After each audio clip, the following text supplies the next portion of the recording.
Answer പ്രതീക്ഷിക്കില്ലേ? നീ 16 ദിവസം ഇവിടെ നിന്ന് കളിച്ച ഒരാളും പുറത്ത് പോയ ഒരാളും പ്രശ്നം കണ്ട ഒരാളൊക്കെയാണ്.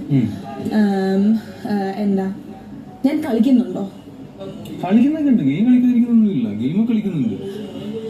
ഒട്ടും ആക്റ്റീവ് അല്ലാതോ അല്ലെങ്കിൽ കളിക്കാൻ അങ്ങനെയുള്ള ആൾക്കാർ ഇവിടെ ഉണ്ട്, നിനക്കറിയാം. അങ്ങനൊന്നും ഇല്ലല്ലോ. ഞാൻ കളിക്കുന്നില്ലേ? എന്നിട്ട് നീ നേരത്തെ എന്നോട് പറഞ്ഞു നിന്റെ ഭാഗത്താണ് ന്യായം. ആ ന്യായം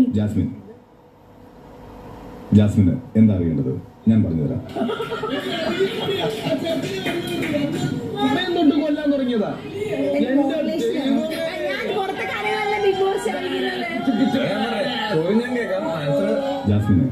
ജാസ്മിനെ കുറിച്ച് വിശ്വാസമില്ലേ?